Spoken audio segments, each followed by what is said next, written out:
Hey, it's Marthea Pitts, the MSW coach, and I'm going live to ask you a question. Well, to talk about a dynamic that I see in many social workers, and it's the fact that you feel capable of doing macro level work, but you don't show up like you believe that you're capable. Hey, as you come in the room, drop in the chat and tell me where you are logged in from. Tonight I'm going to be discussing the real reason you don't apply to macro social work jobs and you don't land macro job offers, and it's not your resume. Hey Fernanda, how you doing? Happy Monday. I hope your day was good. Oh, you're in Mississippi? Okay, Mississippi. I love it. I'm sure it's hot. I'm in Texas, and it's hot, and more hot. I say it's hotter in Texas than it was in Florida, where I'm originally from. But you may have a little breeze from if you're on the water. But today I'm going to be talking about, again, the real reason why you don't apply for macro jobs and you're not landing macro job offers. And we're going to jump right into it. Let me just pin my comment. Oh, you said, yeah. I was like, I be telling the Florida people, I'm like, Texas sun ain't got nothing on Florida. Because it seems like where I live, it's no trees. It's like it's just straight sun. The sun just come down and eat you. I know that don't sound right, but it's true. It just come down and bite you on the neck. Hey Tracy. Tracy's logging in from Minnesota. I love it. I was in Minnesota a few times with my last macro job in St. Paul. I love it. So we're going to talk today about, again, this dynamic that I see with a lot of social workers who are super capable, who feel like I can do macro work. I'm an aspiring macro social worker. I want a macro job, but it doesn't translate for them before working with me into them applying to macro jobs or even securing macro job offers. And so this conversation today is going to be about something way deeper than a resume or a job title list. Because the truth is, when a lot of social workers find me, they think they just need a resume, or maybe need to learn how to find a macro job, or even maybe need to effectively know how to career plan. But the truth is, they need way more than that. And so that's what we're talking about today. Because I work with my coaching clients. The truth is, the work that I do with my coaching clients is really around helping them adapt professional personas where they are then able to move into their new macro job and show up as the expert they are. Because the truth is, for a lot of social workers, especially when you have been in case management work for longer than 5 years, over time, you have silently taught yourself, and maybe even loudly taught yourself to how to blend into the background. I always talk about this dynamic, and actually a social worker emailed me today about them experiencing this thing. When you're first new to the field of social work and you're a macro social worker at heart, as I like to say, when you come into your case management organizations, you are like raging against the machine. You're willing to name out loud what's working, what's not working. You're willing to share your thoughts, ideas, and just innovations and things like that with people. However, when you stay too long in a case management job that really truly a lot of social workers are over credentialed for, meaning they are in jobs that don't require the level of knowledge and experience that you have. When you are in a dynamic like that, over time, because those organizations are not set up to be doing systems level work, to be thinking outside of the box, to be addressing the root cause issues. They're there just to triage the issue. When you show up in this space and you are contributing these thoughts and ideas, a lot of the times you are either reprimanded, you get a target on your back, or you are just silently pushed to the side. So if you experience that enough in your career very early on, what happens is you teach yourself how to minimize that negative attention. And so for many social workers, what that looks like is they start showing where before they probably were adding in meetings, they then silently get quiet in meetings.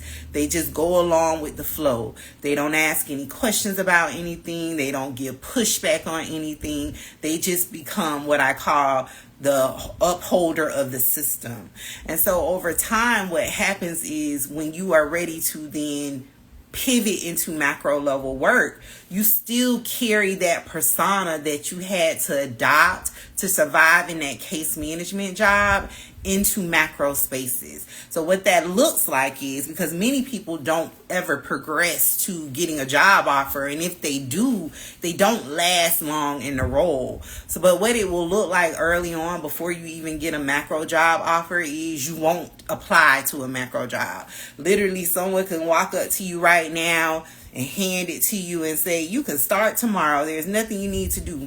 You will come up with 50,000 reasons as to why you're not qualified, competent, capable to do the work.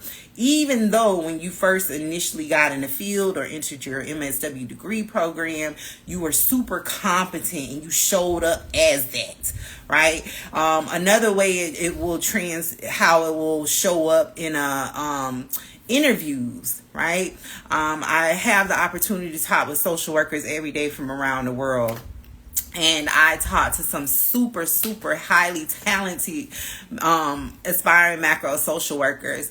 And within a second of talking with them, especially if they put in their intake form that they've been applying to macro jobs but can't secure any job opportunities, or even if they're currently in their case management job and they're being constantly passed over for internal opportunities, I can identify within the first 30 seconds of talking to them that it's not a resume or experience issue, that it's a persona issue. So I want to talk to you today about professional shrinking. I want to give you 3 signs to help you identify if you are guilty of shrinking yourself professionally, as a way to give you a wake-up call to hold a mirror to the thing, because it's something that you have to work on now in order to successfully pivot or land the macro job that you say you want. Again, you can have the degrees, you can have the resume, you can have the experience, but if you don't show up confidently in your job where you are required to be, and I know a lot of social workers don't like the title leader, but you're required to be the go-to person, the expert on the thing, the leading voice in the room. No one else is going to want to hire you if you don't show up as that, right? And so I want to talk about that. So let me give you the term. The term today is professional shrinking. This is what happens when you've been in roles that undervalue your mind, silence your voice, and treat your degree like a formality. Over time, you start minimizing yourself. Like I explained earlier, you stop speaking up in meetings. You downplay your ideas and your brilliance to get along. What is it saying? Get along, to go along, to get along, whatever. You don't want to rattle the boat. You don't want the people to attack you. You're tired of being mistreated because of your outspokenness. So you downplay your ideals and your brilliance. You let other people take the lead on conversations, even though you are sitting on top of some wonderful ideas that you are brimming at the top to share, but you don't share it. You start believing that playing small is professional, right? And so this is how over time you adopt this persona of, I just need to do what the people tell me. I'm not here to share anything. They're not going to do anything with it either way. A lot of times, sometimes it could be a dynamic where it's not even retaliation. This is my experience when I was in call center jobs, where in the beginning, because you're fresh and you're new and they're asking for ideas to make the work environment better, and you get in the round table group and you all come up with all these ideas on the white paper, and then you turn it into leadership, and then it just goes somewhere and die, right? I experienced that one time, and it only takes me one time to experience something to say I will never do that again. So over time, my professional persona was shrunk tremendously, because even though I had great ideas on how to make the programs I worked in better, I was like, no, because 10 years ago when I was in that call center job. They rallied us in the room to do all of that brainstorming and did absolutely nothing with it. So that's another like cause to how you can sometimes get into this space where your professional persona is not strong enough to get the high caliber jobs that you want. Okay, so that's what I call professional shrinking, and it's the real reason many people don't make it past the interview, or if they do get a macro job, they retreat back to case management jobs.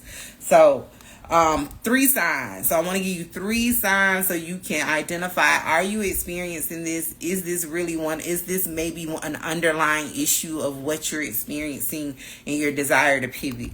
So the first sign is you stop speaking up at work. I kind of talked about this a lot during the example, but we're going to take a deep dive on it. You stop speaking up at work, and now you don't trust your own voice. So again, this conversation is way deeper than a resume, is way deeper than your employer not valuing you and your social work credentials and all of the letters after your name. It's about identifying what have you adopted over the years that is not serving you and supporting you in the transition that you're wanting to make in your career. So you stop speaking up at work, and now you don't trust your own voice. Right? So you used to have wonderful ideas. You used to share them without hesitating. You used to advocate out loud. But after years of being ignored or punished for it, you learn to sit quietly and nod. Go along to get along. That's what it is. Even when the room needs your voice. Right? Even when the people are stuck on coming up with a good idea on to, like, as an example, increase engagement among a certain population, and that's your population. You love that population. Like you work with them inside and outside of work in your private time, and they're coming up with ideas for trying to brainstorm ideas on how to get this population in the door.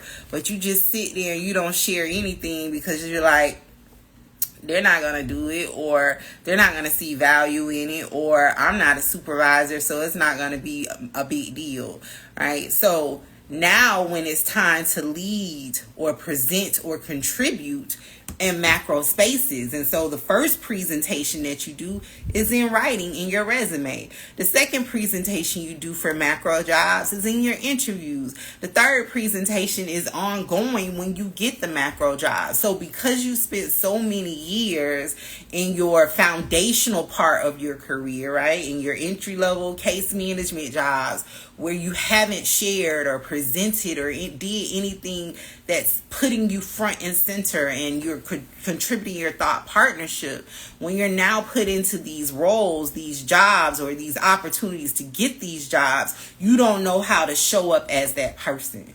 So this is why in my career coaching program, the Micro to Macro Career Accelerator, I do way more than resume writing with my coaching clients.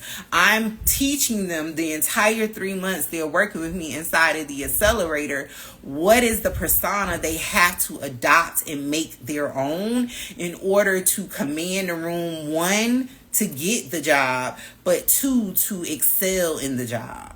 Right? Because if you are showing up shy, timid, afraid to share, second guessing everything you say, or apologizing just for things that are associated with being a human, no one is going to consider you as the lead voice in the room. And you can have as much passion as the man in the moon, but they're not going to listen to you because you are coming across like you don't know, or you're coming across very incompetent. And so then because you're second guessing yourself, others will then start to second guess yourself. And in macro spaces, you are required to be the leading voice. You are hired to be the expert. So that's just like me. If I got on here and was humming and hawing and not looking at the camera, talking to you, not giving you detailed examples or saying, oh, I don't know for everything, you're going to be like, she don't know what she talking about, right? It's the same dynamic in a job, right? Or if I got on here and was apologizing for oh, I'm sorry that my sound is down. I'm sorry for my camera being blurry. I'm sorry for things that are outside of my control. you are going to like take our points. I was like, oh, she is not she's not confident, and I'm not confident in her ability to give me any information. And so it's the same dynamic in a job. The second sign that this is something you need to work on as far as strengthening your professional persona and the way you show up in work is that you've confused humble with invisible. Okay, so you think staying behind the scenes is a professional thing to do. So what that may look like is, as soon as you get to work, you shut yourself in your office. You don't open it for anyone other than your clients. You maybe stay in your cubicle and you're like, I'm just going to stay out the way and keep my head down and do my work. But in macro spaces, again, you are being hired to be visible. You are being hired because you are viewed as the trusted, strategic thinker in that organization. And so if you're still operating like the way you show up in your case management job, and it's just to like follow orders, I'm just going to do what the people tell me to do. I'm just going to, I'm not going to rock the boat. I'm not even, and another thing is like, you don't ask questions because you're just afraid of like, coming off as a person that doesn't know, so you sit and struggle in silence. You won't thrive in a space where your input and your questions that's what you're being paid for, right? You're being paid to come in to ask the questions in the room that no one else is asking. You're being paid top dollar to come in and lead the conversations that no one else knows how to facilitate. So again, if you're showing up that way in your case management job and you've done that for the last 5, 10 plus years, it's just natural that you're going to carry that over. That's nothing that's going to change overnight with a macro job offer. Because the truth is, you're never going to progress to a macro job offer if you're showing up that way. And sometimes it's attributed to your own perceived like limits where you won't even allow yourself to apply because you don't feel as strong as what you think a macro candidate could be. I'll give an example. I was talking to a social worker a few weeks ago who has been following my work for years. And this isn't the first time I heard it. I knew it was a thing, but when she said it, I was just like, you talk to me on a regular basis. Like, and she still has this belief. She was like, I feel like I'm not good enough for a macro job. And I'm like, out of all of the conversations you've had with me, you still are feeling that way. So if you carry a belief like that, right, it manifests into you won't even come to the webinar workshop that I'm having. Even though I'm like saying, you qualify, you already got this experience. You won't even allow yourself to be in that space because you don't feel sufficient enough, right? And then let's say you do hit apply on a macro job. You won't show up confidently in the interview to get the job. And then again, you won't be able to successfully do your job once you get it. And so this is all why I do this work with my coaching clients, because again, it's more than a resume.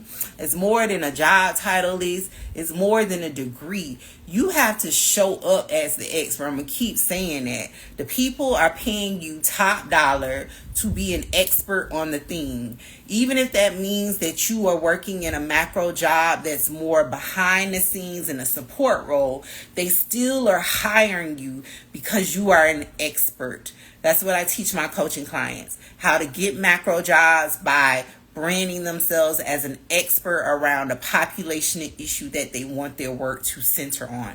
They're not hiring you to be one of the 100 people in their organization that's just doing checkbox work, right?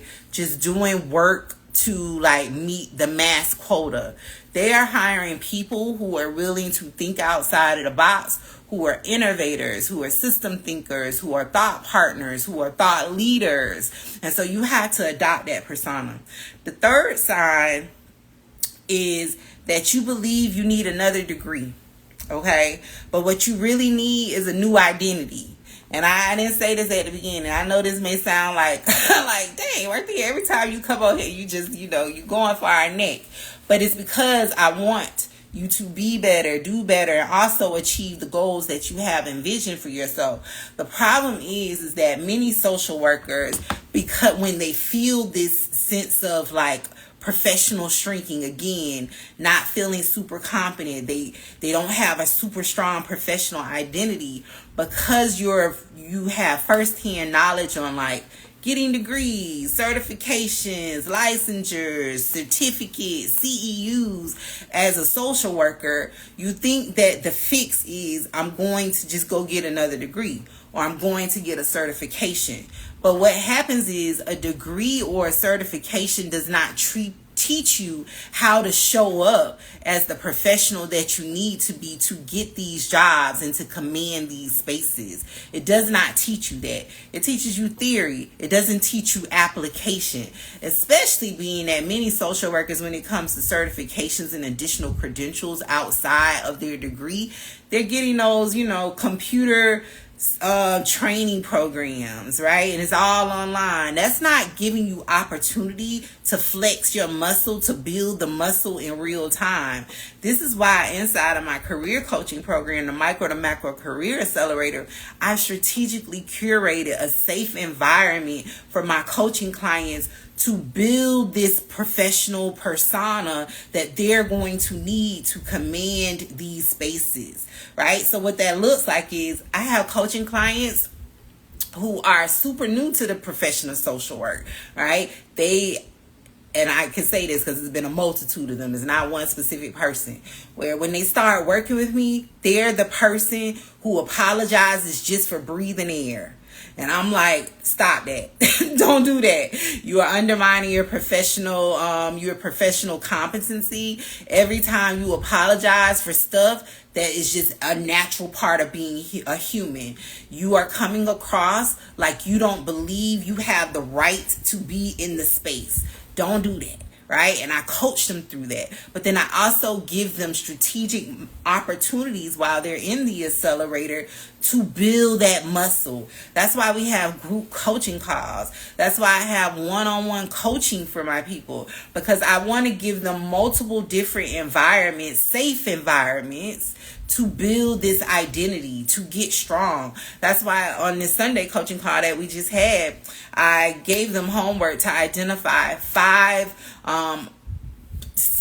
experiences they have around specific macro social work job requirements, right? I call them transferable experiences. Actually, that's what I'm going to be teaching in my upcoming live webinar on August 12th. The top 5 transferable experiences that every social worker has right now to qualify for macro jobs. If you want to attend, the link is in the bio. It's an actual snapshot of what I teach my paid coaching clients that pay me 4 figures, but I'm doing it for $25. But on Sunday, I had them, the week before, I had them prepare to report out the top 5 transferable experiences that they had for that week that we were focusing on, because there's dozens of them.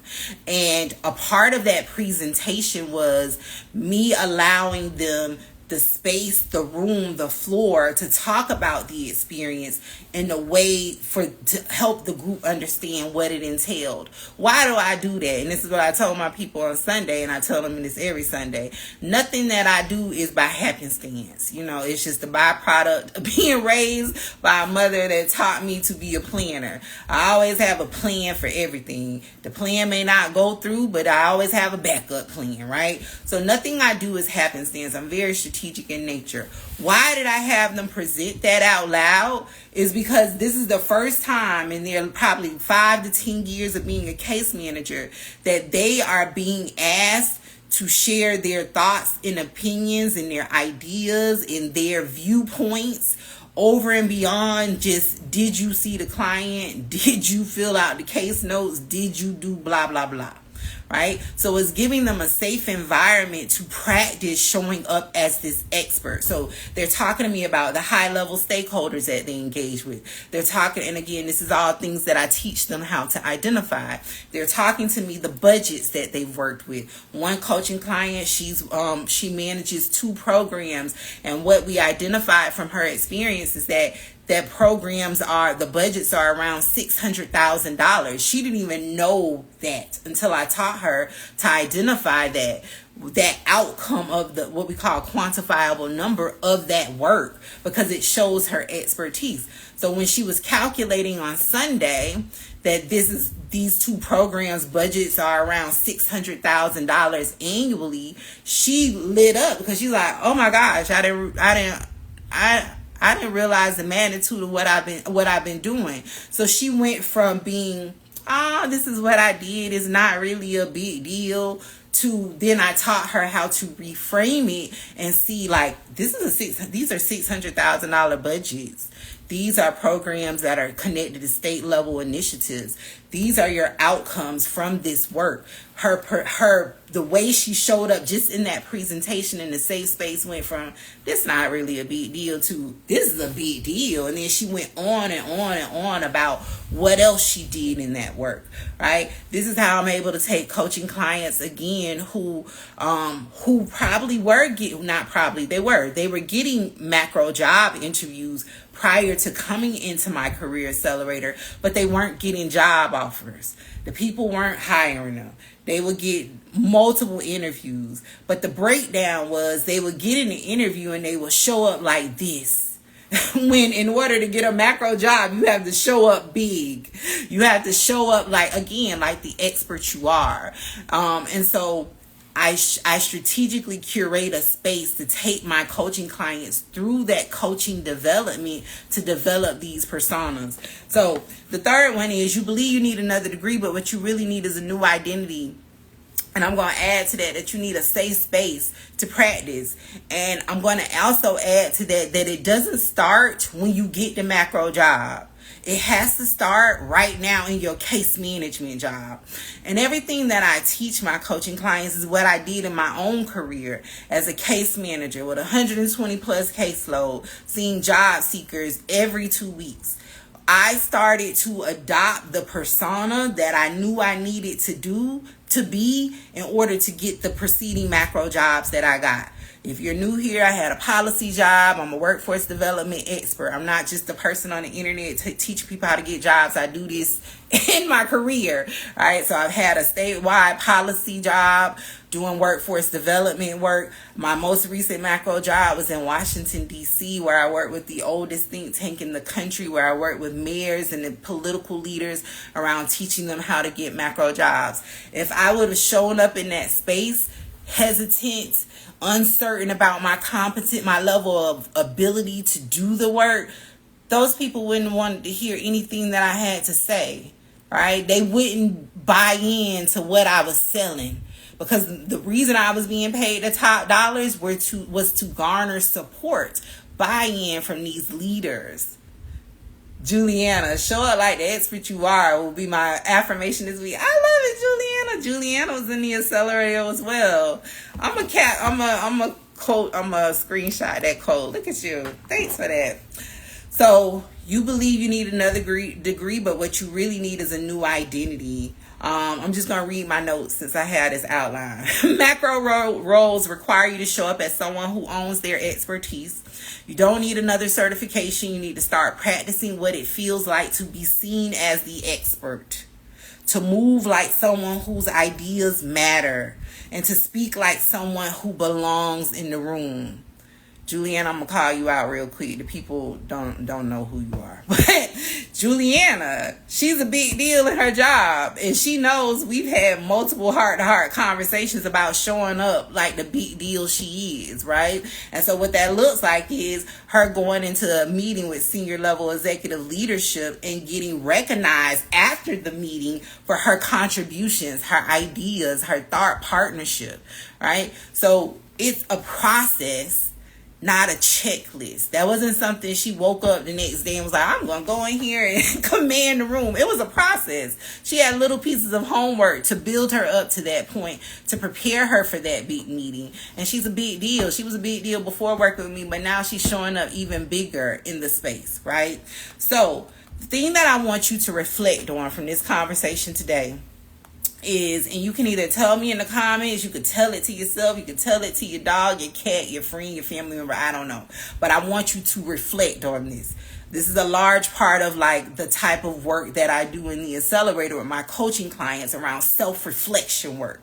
Again, career coaching should be more than just resume writing and job title lists. It should be homework. It should be where you're sitting and you're self-reflecting for days and weeks on time about what you want to do, because this is your life.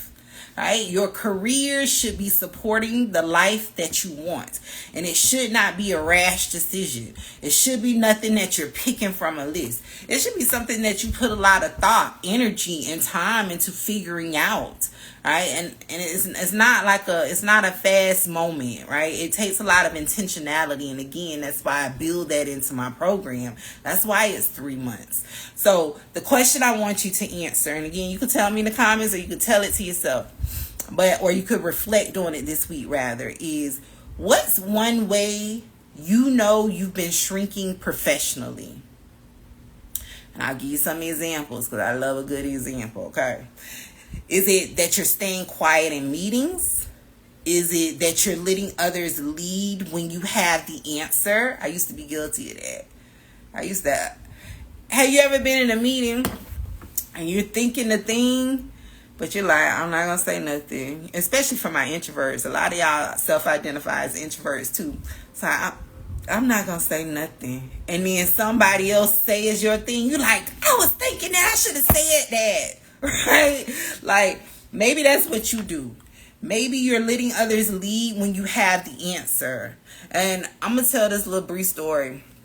One of my first coaches that I invested in, was the very first coach I invested in about 6 years ago, was a leadership coach, because I knew that I wanted to show up bigger in my career. And this is all a part of my professional development to transition into macro spaces. That's why, again, what I do technically with my coaching clients is leadership development work, but I don't call it leadership development work, right? So one of the things when I worked with her, that she shared with me, because she was actually someone that I had a working relationship with. I had worked with her I've only had 2 case management jobs. I had worked with her in my first case management job. And the primary reason that I hired her as my leadership coach was because in that case management job, she was the training and development director. And she would always do this thing, and it used to piss me off as an introvert. She used to always intentionally call me out in meetings and make me add to the conversation, because I would just be sitting in the back of the room and not saying nothing, and she would do it every time. Like, I dreaded going into trainings with her because I knew she was going to drag me into the conversation some kind of way, right? So when I sat down and got very intentional around the plans that I had for my career, one of my plans was I knew I wanted to get on the internet and start a consulting business. I knew I had to adopt this bigger persona. When I hired her, one of the things that she said immediately in one of our first coaching sessions was like, Marthea, because I was working at that time. She was like, Marthea, people are waiting for you to add to the conversation, because she knew firsthand, but then she also knew from the experiences I was telling her that I had, that when I do share, the room, is clapping. The people are doing backflips. They're loving it. They're running off with it. They're, doing the thing immediately. They're implementing it. She was like, that's because people are waiting for you to contribute to the conversation. They value your ideas, your input, your insight. You are the leader in the room, but you are not showing up as that when you refuse to share what you're thinking. And you're doing yourself a disservice, but you're also not serving the people in the way that you say you want to. And so at first I was like, okay, whatever, I'm still not gonna say nothing. I'm still just gonna sit back here and be quiet, right? Or mind my business. And it was a few meetings after that I started, and she gave me homework to start testing this thing out that she named about me. And it was true that the minute I opened my mouth and contributed to the conversation, it was people were like, yes, we knew you had something. We knew you were sitting on something. Thank you for sharing it, right? And so I want to say that to you all, that if you are in a space where you're letting others lead when you have the answers, that's a sign that you need to work on your persona. that over time, or even maybe in childhood, I'm not clinical. That's where you got to do the work to figure it out. I'm naming the thing for you. But at some point in your journey, you've learned to shrink yourself. But in order to get these jobs and be successful in them, you have to adopt this bold persona. And I'm not saying you got to be on the picket lines with a sign and you got to be at the podium and be the face for the organization. No. But you have to be competent. You have to feel confident. Okay, so let me repeat the question because I want to give y'all that little story time because I love a good story. So tell me in the comments or reflect on it on your own. What's one way you know you've been shrinking professionally? Is it staying quiet in meetings, letting others lead when you have the answer? Maybe it's not applying to jobs because you don't feel confident enough to talk about your skills. And Tally says, my experience is on paper and speaks for itself, but my confidence and presence will secure the career. Yes, it will. You have to show up like you are a big deal. That's what you always hear me say if you're ever coaching with me. So I want you to reflect on that question. If you're not certain if you're guilty of any of the signs that I named earlier, I want you to pay attention to your behaviors tomorrow when you're at work. Now that I named it for you, I want you to start paying attention. The same way you pay attention to everybody else's business, I want you to start paying attention to your own business, okay? Because this, again, the preparation for this, for you to show up, have this level of presence, starts in your case management job. I don't care if the people don't like you. I like I tell my coaching clients, I've heard many of places where I had a target on my back, but it was all preparation for where I am today and what I've done in my macro career. So you have to practice where you are. You're never going to see those people again, so it don't matter. So practice. Start showing up bolder, right? Let's see. Oh, hey, Yvette, how you doing? Not applying to jobs and not feeling confident. What? Girl, you just got that whole MBA degree and you not... I know her in real life. And you not applying to jobs, I'm not judging you, but you know better, okay? But I'm glad you identified that. I need you to start working on it. Especially you are dynamic at what you do. I need you to work on that ASAP. And start hitting apply. Juliana says hesitant with job applications. Okay, Juliana, now you know. If you need a new heart to heart, just let me know. Tag me in the Facebook group. We'll talk about it as to what's going on. So I want you to think about that. If you haven't shared your responses, I love that you all are being transparent. If you are starting to realize that the macro job that you want requires a version of you haven't become yet, and you want to work on that, the best way to start working on it now is by learning what experience you already have that makes you qualified for macro jobs. I always say once you see it in black and white, you can't unsee it. Right? Once you see it, you can't unsee it. So that's why I'm having... Oh, Juliana says she's working on it though, with the exclamation point. Yes, let the people know you're working on it. She's working on it every day. The best way to start working on this is by seeing your experience in black and white, right? Because you are all a super educated people. Y'all got multiple degrees. You got all the letters after your name. I love it. You're super credentialed. So the natural tendency for you is to over intellectualize everything. And also what I know to be true is that many of you have to know the why behind it. I'm the same way, right? We have to know the why in order to buy into the thing. That's a lot of why you feel misalignment in your case management job, is because your case management employers don't ever share with you the why, and you don't understand why you're doing the thing. You're just running through the motions. That's why you can't connect to the work the way that you thought you would as a social worker.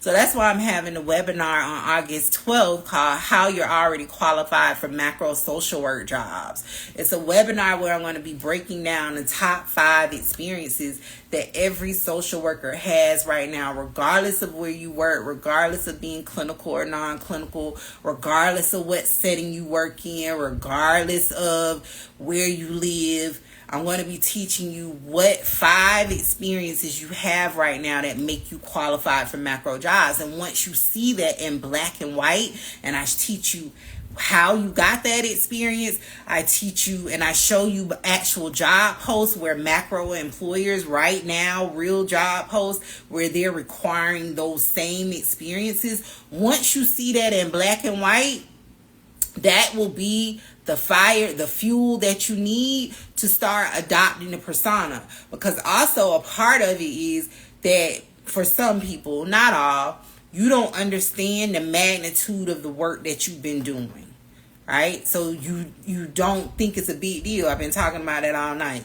You don't think it's a big deal. However, when I show it to you in black and white, these are the experiences. This is where you did this. This is where you done community planning. This is where you did program design. And then I show you that and compare and contrast to macro jobs, and you see it in black and white, and I teach you how to read the job description where that is a real requirement and is not a degree. That will help you start adopting this persona, because then you have the why. Why I'm showing up bolder is because I got the experience. I already been doing this work. I can get the job. So now I need to adopt a persona to go along with it. So I encourage you to come to the webinars on August 12th. The investment is only $25. It's only $25 to walk away with information that you will never hear in a social work class. You will never find in a social work Facebook group.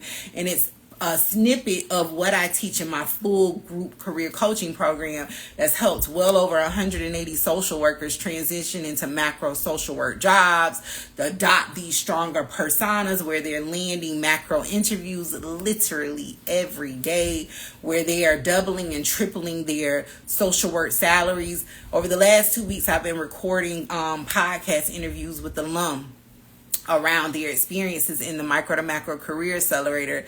And just on, what day was that? Thursday, I recorded with Candace, and Candace talks about the macro job that she landed and just how it's changing her life personally. Right, and I'll release that episode soon, and there's many other stories like Candace. So I encourage you to come to the webinar. The link to register is in the bio at the _MSW coaching at macroandpaid.com.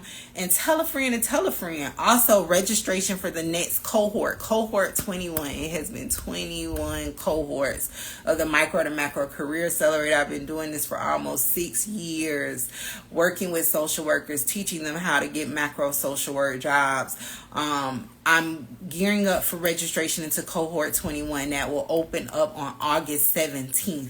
If you're interested in working with me inside of my group career coaching program, where I teach you how to identify, apply, and interview for your dream macro social work job in 3 months or less, I invite you to click the link in the bio, visit macroandpaid.com, and join the wait list. There's a full breakdown of what we cover inside of the program. You can join the wait list. You can actually even schedule a get to know you chat with me. That's where I meet with you on Zoom for about 15 to 20 minutes, a little bit longer sometimes, because I got a lot of questions about what people been doing in their career. But it's an opportunity for me to listen to what are your current barriers, issues, what are your goals, what are you envisioning for your potential macro social work career. And it's where I share with you information about the program. I talk about the program design, the investment, the multiple payment plan options and financing options that I have available. And then I also give you an invite to a live coaching call. This Sunday I had someone who was there as a guest in the live coaching call, as they got the invite as a part of coming to the get to know you chat, and she walked away with pages of notes around the experience that she already has to get macro jobs. So it's an opportunity to be coached by me in real time, to see what it's like to be coached by me, to listen to some of the career wins that my coaching clients have from week to week, because at the beginning of every call, I get them to share their macro career win for the week. It's an opportunity to see what our community is like. what I always tell people is that the community that I've created inside of the accelerator truly is one of a kind. We are not a bunch of burnt out social workers who are sitting around griping about the profession. We are like-minded individuals who are talking about systems level work and moving into positions that align our interests, our values, and that move the needle closer to progress for the populations that we serve. It's truly one of a kind. We are focused on what we're working on. We're not in there complaining about what such and such association didn't do, what's going on in the world. We're talking about what are we going to do in our career next to get us into the spaces to impact the level of change that we want in our careers. So I do a very, very good job at screening people in for the program. I don't work with every social worker. I made that super clear because every social worker is not created the same. And the community that I've created truly is one of a kind. And so I encourage you to click the link in the bio, visit Macro and Page, learn more about the program, join the wait list, schedule a get to know you chat. Auntie Vic, can you highlight how your expertise also works beyond micro and macro social work? How my expertise also works beyond my expertise is in this with the MSW Coach Education Company. So I'm an education consultant also. So one side of my business, I do the career coaching for social workers with the Micro to Macro Career Accelerator. But on the other side of my business, which is, again, an education consulting business, I consult with organizations, with national organizations, on helping them design comprehensive workforce development, career readiness, job readiness, pathways, programs, and opportunities for the people that they serve. So my work extends beyond, I don't currently work in a 9 to 5. I work full time in my business. That also looks like me doing B2C work, which is direct coaching with social work, beautiful social workers like you all. But then I also do B2B work where I consult with national organizations, universities. I even have done a lot of work with global organizations. And so that's my labor of love. My work centers around teaching people how to get good quality, good paying jobs. I work with K through 12 schools, multiple different organizations. Good question. So learn more about the webinar, secure your spot, join the wait list for cohort 21. The link is in the bio, _MSW coach and macroandpaid.com. If you're just joining in, watch the replay. It'll be up. Good engagement today, y'all. Work on that persona. Happy macro career planning. Bye.